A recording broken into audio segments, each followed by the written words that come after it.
But I noticed that it just wasn't like the flow wasn't right for me, and I noticed that not everybody understood the vision that I had Hmm. moving forward, and it just kind of like fell apart.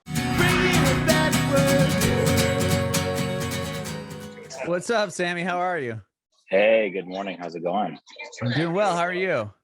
I'm great. I'm here at the W Hotel in Nashville. Oh, very cool. I'm in Nashville South as well, or south of Nashville, I should say. Oh, no way. Where at? Williamson County by Franklin area. Oh, dude, awesome. I love that area. That's where I'm gonna retire. Oh, yeah, right on. Yeah, Well, it's so peaceful. yeah. So you live in Nashville, or you're just staying at the W? I've been living here for 12 years now. Oh my gosh, that's Oh amazing. yeah. Oh yeah. That's what a place to live. That's so cool. Yeah, man, I love it. It's perfect for what I do, right? For Yeah, for music. sure. Yeah. So I Awesome. love your microphone is so crisp. I love it. Oh, thank you. Yeah. Yeah, I just use like this DBX little compressor. It sounds good. Sounds awesome. Yeah. Thank you.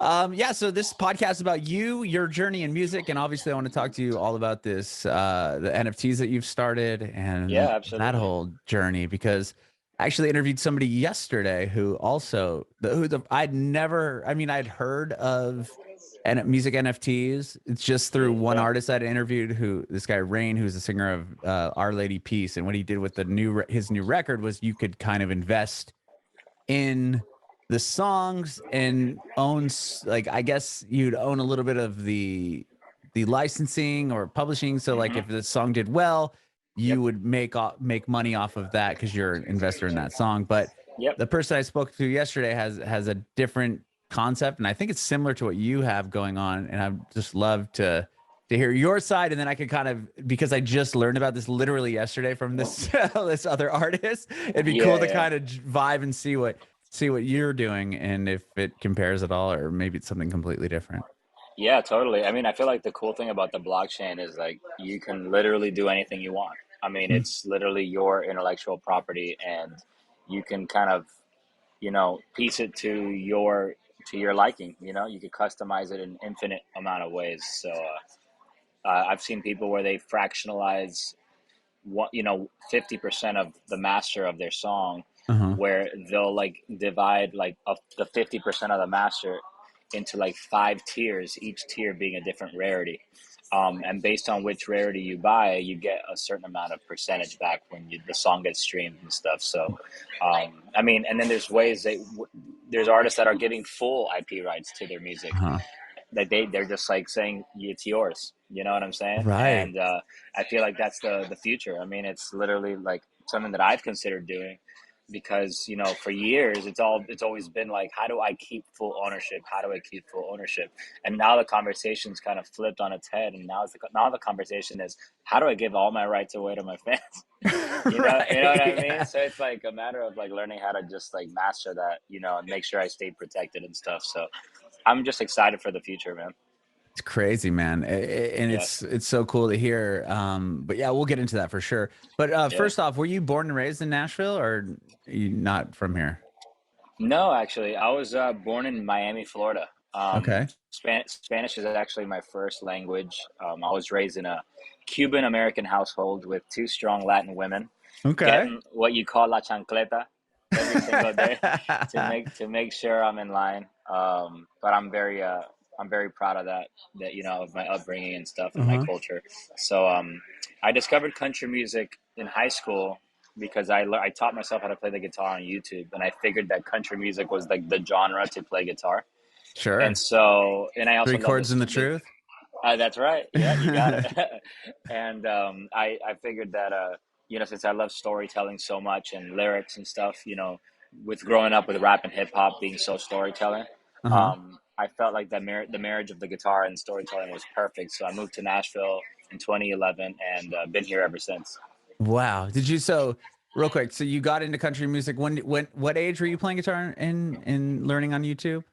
I started like teaching myself guitar when I was like 14, 15. Okay. Um, yeah, I mean, in like my middle school days, I used to like mainly sing pop and like rap and hip hop and stuff, but it wasn't like my genre. I just did it because I loved it. Uh-huh. But like I knew that music was like my calling sometime around like my senior year or like my 11th year of high school. Okay.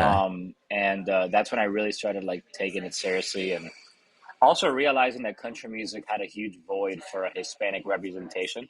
Yeah, for And sure. you know, in a not very diverse genre. So I decided to move to Nashville to kind of, you know, represent my culture and try to be the black sheep in, I in love the that. farm. Yeah, So that's so yeah, cool. That is so yeah. cool.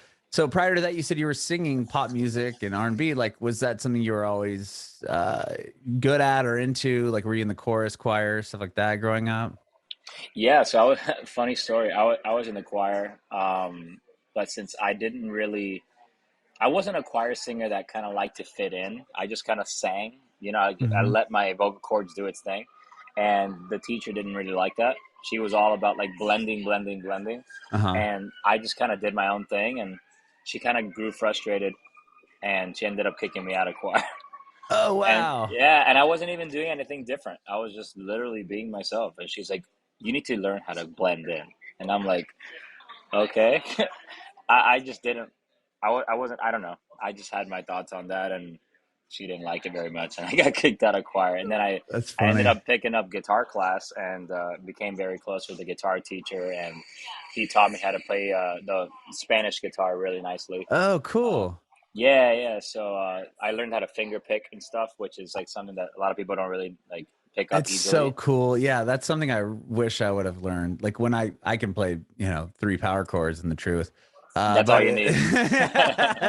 but I wish I learned that when I was learning guitar. Like I'm always so envious of people that could do the finger picking. I mean, it sounds so cool. It's the Yeah, coolest man. sounding. It's amazing. I'm just very blessed that I was able to pick up that talent. And YouTube, man, YouTube University is the best blessing we've ever received. So, Yeah, that's so funny. so yeah, man, it's been fun.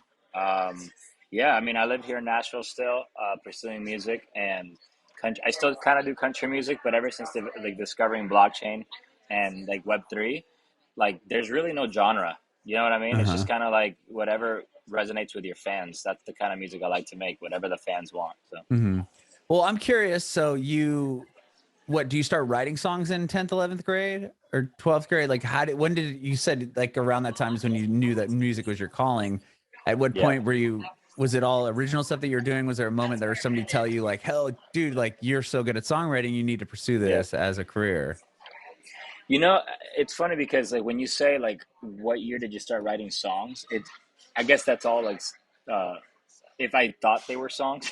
Right, Like right. you know, I just wrote a bunch of lyrics and that sounded cool and put melody to them, but like I never really finished them. They were just kind of like little rough drafts or ideas, you know. But it wasn't until I moved to Nashville in 2011 that like I really like solidified the idea of like I finished the song, like this is Okay. done, you know. Nashville's like life source and bread and butter is songwriting. I mean, this is Hmm. a writing music town. And so when I first moved here, I was instantly told like if you don't got good songs, you ain't gonna make it.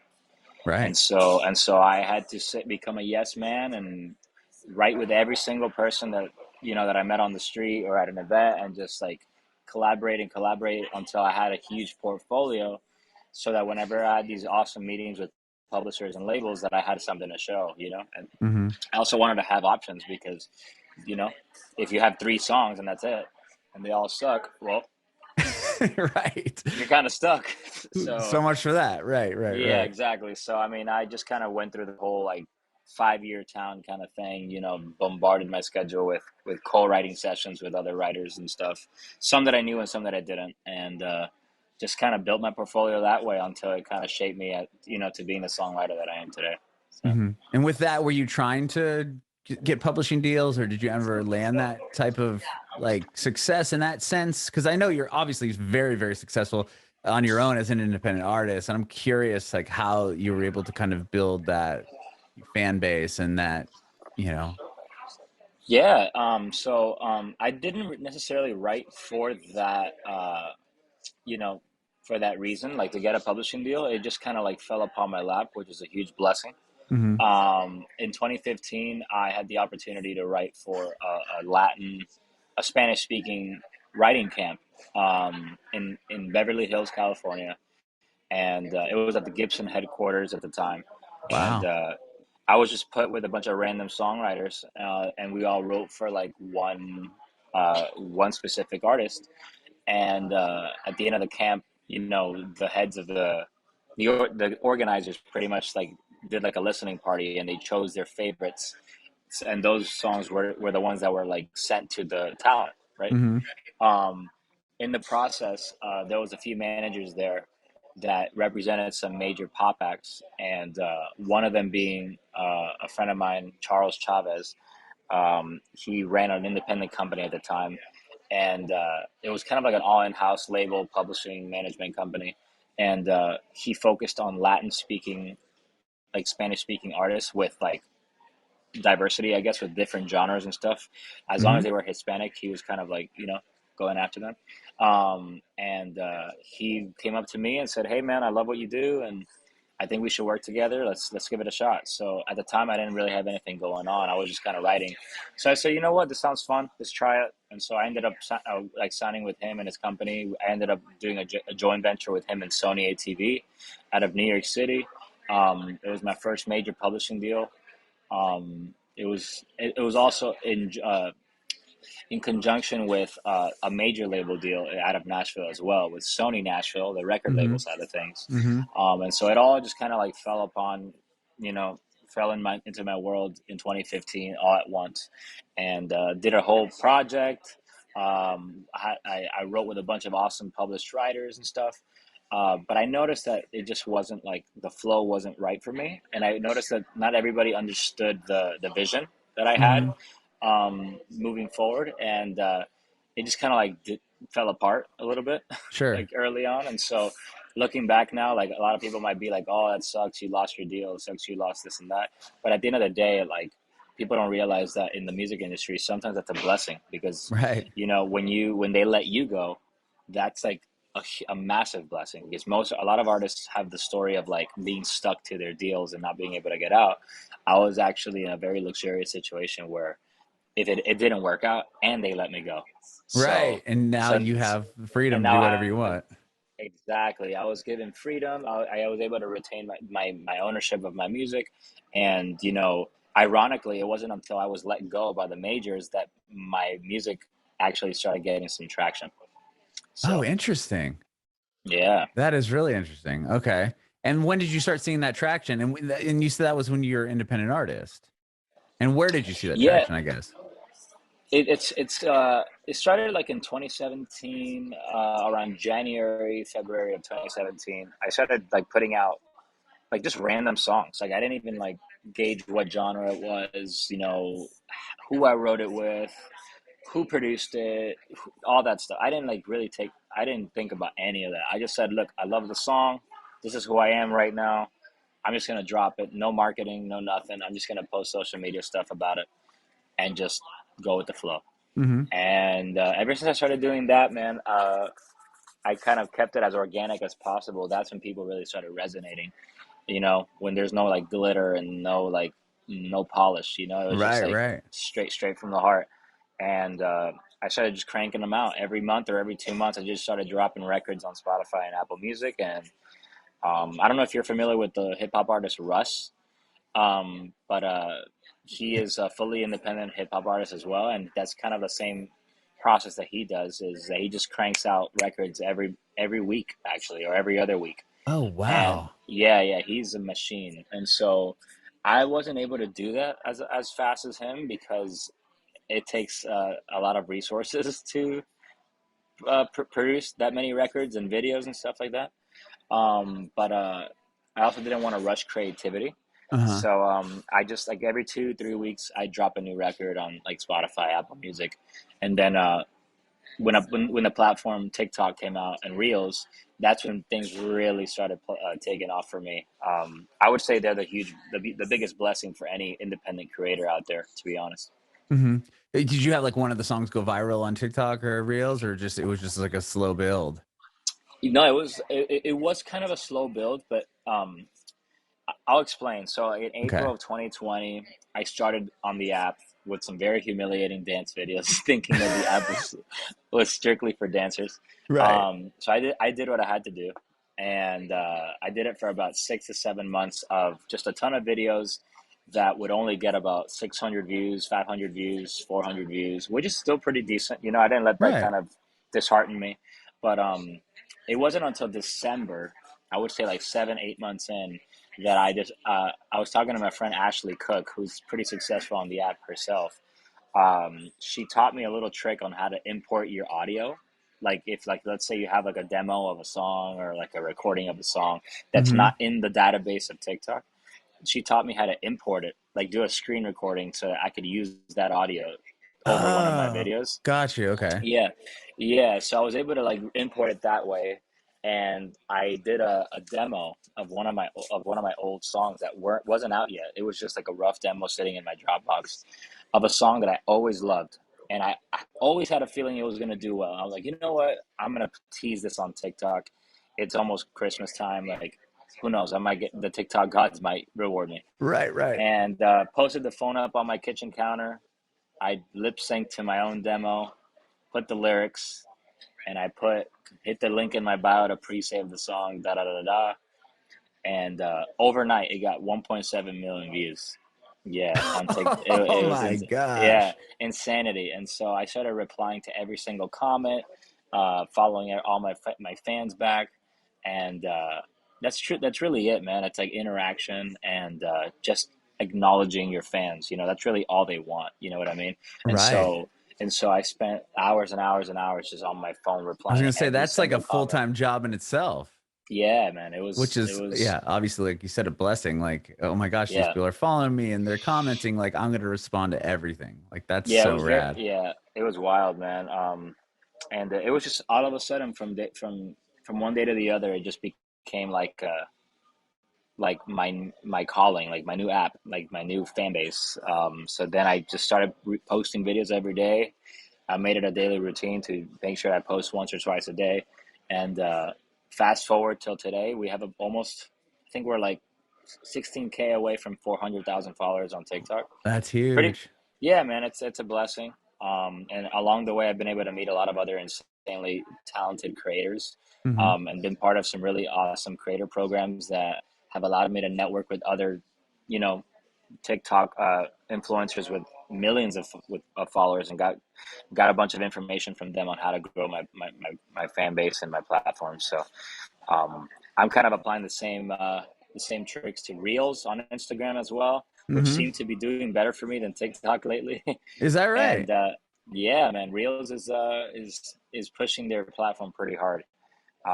And so is Pinterest. Believe it or not, they have their own version of TikTok. And so I do what's called multi-uploading. So like I just like or I multi-purpose my videos. So like I Right, right. record one core video and then I just upload them to all All the platforms. the short form video platforms, and then just kind of like all across the board, just hit upload, upload, upload, and then See kind what of happens. see what happens. It's kind of like fishing, man. It's like you're Yeah. throwing a line out and seeing what bites. So That's so rad. And so then yeah. how do you come across or how do you come up with this NFT thing? And like I'm sure you had a deep dive into that whole world to kind of figure out how to do it. Yeah, so I didn't really know about NFTs until one of my best friends from back home, who was already very familiar with the space. He made me aware of it. He's like, "Look, man, I've been in this space now for a few months, and artists of all kinds are tokenizing their music. They're giving out ownership. They're giving out crazy utility. Like the idea of the fan club is like slowly creeping back, but in a digital form." Hmm. Um, and I think based on your following, I think you should definitely consider it. I think you should look into it and study it and see how you can tokenize your music and your music experience moving forward. And so I just love being early to everything. Like as if I find something like in its baby stages, I love to find it. I found TikTok kind of in its early stages. Um, and I kind of figured it out before everybody else, and which is really cool. And so I kind of feel the same way about NFT and Web3. Web3 being the blockchain technology and the metaverse, Hmm. and cryptocurrencies. Um, so I dove into crypto early 2020, um, but I didn't discover NFTs until late 2020, like late October, early November. And believe it or not, Twitter is the hub for NFTs and crypto at the moment. Um, Twitter was kind of like dying out until like NFTs came into play and kind of revived the whole platform. And Twitter came up with this a reimagination of Clubhouse, where you can join a live chat room Hmm. and you can see everybody's profile picture.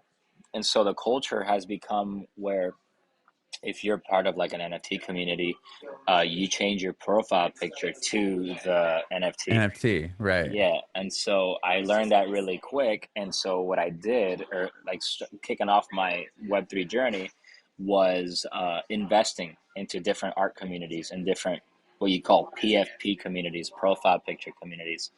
And I just became part of their village. I didn't come in with from the rip, like promoting anything or marketing anything. I just joined their village. I kind of Hmm. like stealthily, like a fox, just kind of entered their village and just said, "I want to be one of you guys."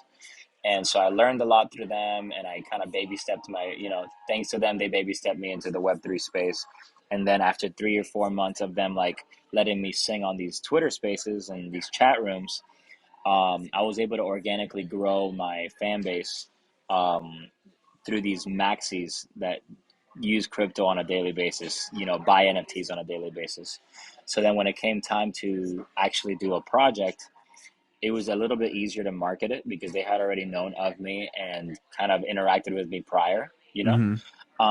And so that's kind of how I did it. I just started with investing into other projects first and building my circles and my community first. And then I kind of presented them with like my product, which that led to me making Metagirl, which is my first blockchain music single. Hmm. And we dropped that back in late February. It was kind of like a YOLO project. Like I just kind of said YOLO, let's see what happens. Right. And thanks to like the community embracing me so strongly and so incredibly, we were able to sell out in a matter of a little bit under 2 months, a collection of 1,500. And it allowed me to learn a lot about how I want to go about music moving forward on the blockchain and NFTs, and how to become somebody on the forefront of this whole music journey and on the blockchain pretty much. So That's so rad. I mean, so you put the song out, you have a community, so then people obviously know you, so then they're investing in you as an artist exactly, yeah. and your song. Okay. Well, I feel like the one of the perks of being able to like grow my community from the inside out by simply investing into something that they were invested in is they knew me as a person first. You Hmm. know what I'm saying? So there's more of a foundation when it comes to like in somebody investing in me or anybody in general. Like I feel like yes, you could be the best musician of all time, but if you're not a good person, people are not going to want to invest in you. You know what I mean? Hmm. And that when we see that left and right with media, like people with hit songs go and do something stupid, and it ends up on TMZ, And and they're then boom, gone. they're Yeah. gone. You know what I'm Right. saying? So Right. because at the end of the day, the core of it all is like you got to be a good human being. So I just wanted to be on their level, no matter how many followers I had, no matter how many streams I might have garnered in the past, like several years. I was on the same level as they were, on this Twitter space. We wore the same profile picture. We stayed up all night on Twitter Spaces with our AirPods in our head, like we all related, and Right. so that is I guess like the key of it all. Like the reason why we were able to announce a sellout is because we just spent time with them. We acknowledged them and we embraced them. Hmm. In a new way that I wouldn't have been able to do in Web 2 on Instagram and TikTok, because the most interaction that I had with my fans on TikTok and Instagram were when I posted a video and they replied with "Love this song," and I just replied with "Thanks so much." Right. Right. Right. That's it. Like there's no more interaction on Twitter Spaces and on these chat rooms. I'm able to talk to them on a human level and say, "Oh, I just woke up, just made breakfast. You know, Right, right, I'm at the W Hotel hanging out. Like these are conversations that they're not having with their favorite artist. You know what I'm saying? And so right. with the metaverse, coming into play very soon, which is already kind of doing its thing, the fan interaction is going to be at an all time high, and I'm really excited to see how far that goes in the next few months. Yeah, it's crazy. I mean, this is the time to get in on Yeah, all this. I it mean, really is. right? Yeah. Because in the next 2 3 years, it's like TikTok now. I mean, if you got in now, the chances of you gaining millions upon millions upon millions of followers are a lot Hmm. slimmer than they are when you first if you get That's in right. early, right? Hmm. And I was listening to an interview with I think the former CEO or of Google, I think he was, and he was talking about like how it's really interesting that like social media platforms live in like 10-year sequences. So like you'll have Hmm. 10 years of MySpace and then like Facebook takes over and then it's 10 years of that until like an Yep. Instagram, then it's 10 years of that. And now we're in the TikTok world. So like to become the, top TikTok person of whatever the next phase is, like you have to start getting in, figuring out where that's going now and jump Hmm. in because if you wait until it peaks, I mean, and that might take you jumping into 5 or 10 different platforms and maybe one of them will work out. Right. I mean, Yep. it's so interesting because Yep. the earlier there, and like, it's like YouTube, the people that were doing like covers on YouTube when the thing started are now have such Reaping the massive benefits. Yeah. channels, yeah, because they've Yep. been just building and building and building, and YouTube recognizes that they're like, oh, this person's been doing this video, we'll just keep feeding those videos back to people, like their algorithm will. And I also heard like same with like with YouTube too, is like if you were doing dance videos and you have a big following and then all of a sudden you're like, I'm a singer and I'm going to put the song out of you singing, YouTube's going to like, wait, what? And then Yeah. they're gonna bury it because it's like, well, Yeah. that's not like, I don't know if that's working, that's not proven yet, your other stuff's proven. So I feel Yeah. like it's similar in the TikTok space, and I mean anywhere, I guess. Yeah. I mean, I have one of my good friends, Cooper Allen. He just hit 7 million on TikTok. He's absolutely crushed. Yeah, it's insane. He is kind of known for not only like just kind of repetitively doing these mashups at home. He's sitting in his office chair, and like his wife will come with a phone and be like, "Hey, baby, like do a mashup over this like instrumental of like a famous song." Okay. And like it'll be like I don't know, like Smash Mouth, like All Star, but like the instrumental. And so then over the instrumental, he'll sing like Eminem, and he'll sing Nelly, and he'll sing T Oh, Pain, and okay, that's so he'll cool. he'll like mash up a bunch of famous songs over a famous instrumental. Uh-huh. And so he would just like he'd do that over and over and over again, and he kind of became the mashup guy on TikTok. Like he was the guy, and Hmm. now he is announcing shows. Like he planned a whole tour of like 30 dates, and they're all sold out, all That's of them. so crazy. Like and yeah, and so he implemented into his live show his original songs, but in between every like fourth or fifth song, he would stop the show and go, "All right, it's mashup time." And so then Yeah, he'll ask the crowd, he'll go, "All right, we're gonna choose 25 songs. All right, and we're gonna start now. The band will start playing like a famous instrumental, and then he'll like point the mic to the whole like audience, and they'll go Nickelback. Okay, cool. We got Nickelback. He'll point at somebody else and go, Creed, and then they'll just yeah, like name a bunch of bands and artists, and he'll literally like on the spot do a mashup, like a that's so randomized. crazy. And so people love that. They could say, "Oh my God, we custom made a mashup live Right. in real time with our favorite TikToker." And Yeah. so like it's getting to that point where like TikTok is now reality TV. I tell all my friends that quote. You have to treat your TikTok like your channel 4, like your Jimmy Kimmel, like your Jimmy Right. Fallon, like treat it like your television channel because people are spending hours and hours and hours looking at TikTok. It's their main like uh it's their main platform. They look at it more than they look at their television. You know what I mean? Right. Right. So Right. yeah, so you have to look at it like the algorithm feeds them your videos. So when you make a video, have that in mind. Like be proud of what you film, and make sure that's strategic, because at night when they leave work and they sit down on their couch with their dinner, they open their TikTok, the first thing they're gonna see is your video. Hmm. You know what I'm saying? So, Yeah, yeah, yeah. and that's kind of what he's doing. He's creating a reality show, and they know what they're gonna get at Uh-huh. 6 p.m. every night. They sit down on their couch. They know exactly what they're gonna get, and it's a mashup video.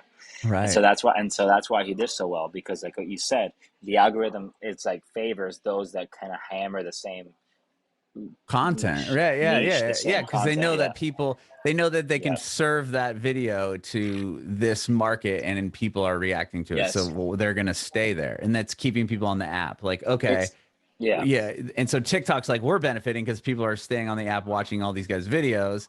yeah. And he's benefiting because people are watching them. And the, consumer is because that's what they want to see. It's crazy. It's like if you do a bunch of blogs about mountain biking, and like for like 3 months, and you blow up about you're like the guy for mountain biking, and then out of Yeah. the blue you go on vacation with your wife and you do a food blog. Yeah. It's probably not gonna work. Right. People are gonna And be you like, know, yeah, that's cool, but like what happened yeah, yeah, what were trails were you mountain biking while you were on this vacation? I could yeah, care less that you went exactly, and got, sushi at this whatever exactly. restaurant. Yeah, I know it's Yeah. crazy. But it makes it makes so much sense, but it just kind of it shows that you kind of want to stay in one lane instead of like just trying to jump on any quick trend. I guess you You could know, do that until it works, and then if you it know what I starts kind of working.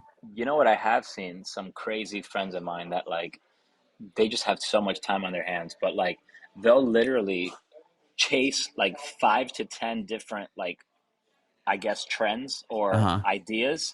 They'll open 10 TikTok accounts, and they're all about different topics. Like one's Uh-huh. about music, one's about Yeah, dance, one's yeah, about yeah. this, and they'll just like post and post and post and post until one of the topics blows up, And then they just and then that's what they chase. yeah, they can invest. Well, that's makes And sense because yeah, like you'll see that on YouTube too. Because you'll yeah, have like my younger son watches so much like YouTube Kids, and like there will be these families, and then it's like now all of a sudden they have a gaming channel, and like he's like I don't understand like why do they have blah blah blah gaming now? It's like because that's only going to be gaming videos, and if people are going to them for gaming, they're not going to have to sift through their other channel, and exactly. YouTube is going to just feed that to the gaming kids. Yep, and It's it's also going to insane, prioritize like certain gamers in the gaming right? facility, in the gaming culture. Oh my gosh. Well, I'm curious on the NFTs now. So if I'm an independent artist and I'm like, oh my gosh, like how did Sammy do this? Like, where would you recommend someone even starts? Like I have, 1,500 followers on Instagram and I got 6 songs and I want to see how do I put this on the blockchain? And is it even worth Okay, their time yet? it is, and I'll tell you why. Again, this might sound dumb, but like Twitter is the hub for NFTs and crypto at the moment, and I know that might sound like wild because Twitter is just like it's been around for years, but I learned most of my of everything I'm doing on Twitter because these chat rooms are completely free. I mean, you can literally just click on the Twitter Spaces tab and search the topic NFTs and crypto, and like there's always like 24/7 live chat rooms of people talking about this kind of stuff, and you can just hop in and listen to people speak and ask questions, and you know you could like write down notes and apply them to yourself. And that's kind of what I did for months. I just did that. I jumped back and forth into different chat rooms, and then when I found one that like really resonated with me and like I felt like they would like be cool with me speaking, I would request to speak. And then I'd be like, hey guys, I'm a musician in the space, like I've been doing music independently for this many years, like how do you guys suggest that I do this thing? And it's a cool opportunity to like not only ask questions but to connect with very successful people in the space as well. Hmm. And we're in a time right now, like a renaissance era of Web3 and NFTs, where there are no leaders if you think about it. Yes, there are people that have succeeded in certain ways, but like we're so early that there's no like experts, there's no leaders, there's just people that are on the forefront of it. That's it. And so Twitter's really helped me out. There's a lot of cool Instagram pages such as like Metaverse. It's just called Metaverse with like with an E, I believe, M with a three, sorry, with M3 Free. Okay. TA verse. Um, they have a lot of good information that they post daily. NFT Now is a great blog that you should check out. Um, and I mean, you could YouTube. YouTube, like how to buy crypto, how to get a crypto wallet. Hmm. That's kind of what I did, and I learned that MetaMask is kind of like the industry standard. So it's such so as well as Coinbase wallet is very common. Um, those are considered crypto wallets. And then when it comes to crypto exchanges, the three common ones are Coinbase, Hmm. Crypto.com, and Binance. Um, but yeah, I mean, it also helped that I have a best friend back home that knew a lot about the space, so I was able to kind of Sure. pick his brain about it. Um, but yeah, I mean, that's kind of a good place to start. The reason One of the things you brought up earlier about like, is it a good time to start now, is if a music NFT artist were to create a piece right now, a limited collection, like let's say of 50 pieces of like, for example, I used to draw, right? Imagine if I drew a collection of 50 like art pieces, and I attached music to each and every piece. So it'd be a collection of 50 with art and music. The fact that I made it, and it's scarce and it's limited at this stage of my career, is extremely valuable, and it's affordable, because like I can list it for like $100 a piece. You know what I'm saying? That's Oh five. yeah. I could make ultimately 5 grand, which will allow me to have the resources needed to create more music, to create more videos, to progress in my music career. But it'll also provide the collector a piece that can gain in value in perpetuity. So like right now it might be worth $100, but like let's say I post on TikTok tomorrow like Cooper Allen, and I go from 400,000 followers to 7 million. I become more famous. I become more well known in in the modern Yeah. culture. That limited piece of that you spent $100 on is now going to be more in demand, because I Sure. am more popular. I am more like known It, in culture, so you can potentially make money off of your favorite artist. no, You that know? makes so much. Yeah, because Yeah, the person I was talking yeah, to the other day said, yeah, it's like essentially if you invested in Drake, right? He put out like exactly. 5 song demo, and you're Yeah, like, I'm gonna buy, and you're able to buy one of his song, or you invest in the song, and now you own this one song that Drake had written, early on, and now he's where he is. You have all the rights and everything to that song, essentially, right? If you that's buy right. it, depending on the contract, and then you can come out and say, okay, I have this unreleased Drake song, and then that I own and nobody else has access to, then people can be like, well, I want to hear it. I want that. I want that. And then they could come to you, and now your thing's worth, you could sell it to whoever for X amount of money, right? Is that essentially where it's going? It is. So like for example, you know, somebody like Rihanna, for example. I heard a really good example a few weeks back from this artist called Blau. He's a DJ, Uh-huh. who's really involved in the space. He did a good explained a good analogy, um, or an example where, I don't know if you remember when iTunes first dropped. Uh-huh. They gave out like free iTunes downloads. Do you remember Yes. that? Yeah. So one of them was Pon de Replay, which is Oh, Rihanna's wow. Yeah. first Yeah. ever Major single. hit. Right. Yes, and so they did a limited amount of free downloads. So they said, "Hey, we're giving out these free downloads to like the first 1,000 people that hit download on this song." Imagine if you can tokenize that iTunes single that was free from Rihanna, her first ever single. Imagine the value of that token today. Right. Yeah. It's crazy. It would be worth thousands of Yeah. dollars, Right. because it was scarce. There was only a limited amount of free downloads, and it was Rihanna's first ever single on iTunes. Imagine if you were able to tokenize that and call it yours. And so Uh-huh. that's kind of like what we're doing now. Like artists all over the place, like all over the world, are able now to tokenize anything. They could tokenize an iPhone recording on their phone of like when you created a song like years Uh-huh. ago. Um, Imagine if Adele had the work tape, like meaning the iPhone memo of like when she came up with the idea of "Never mind, I'll find someone like you." And then that's Yeah. it. She's like, "Oh, I like that. I like that. Let's record that." Imagine if she had that studio recording on her phone. She can tokenize that voice memo and list it as a limited NFT, like a collection of like 50 or 100 or 1,000, meaning that only 50 people or 100 people or 1,000 people all over the world will own that limited collection of Adele's iPhone worktape of when she That's came so up with crazy. Someone Like You. Yeah, and you could do anything. You could do a picture of a coffee cup. You could Right. do. I've seen people take a picture of a house and say, hey, if you buy this NFT of this picture of a house, you not only get this NFT, but you also receive the title of the house, and you get to buy the house. So it's like virtual real estate. That's so crazy. Like you can do anything. That's the beauty of the blockchain. And so I'm kind of like coming up with cool new things to moving forward to tokenize my music and give back to my fans and have them not only become fans, but now they're investors slash collectors. You know what Hmm. I mean? And with that, like if you were going to tokenize something, does that cost you money, or is it a percentage taken by whatever company you go through? Say it again. Sorry, I didn't understand.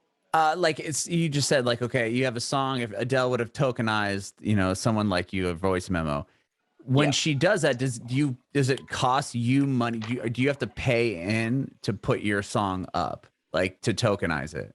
Yeah, they're small. I mean, they're small like creator fees, Okay, that these platforms charge, as well as whenever you deploy a smart contract, which is it still sounds Japanese to a lot of people, but on the blockchain, there's a mechanism called a smart contract.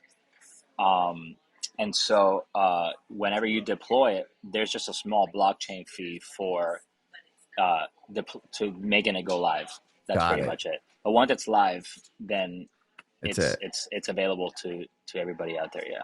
That's crazy, man. Well, thank you so much for doing this. Like I learned Yeah. so much, and like this is such a cool like new way of obviously like now you're in charge and you own it all and you don't need the major label or the funding or all the other stuff, within this world now. It's crazy.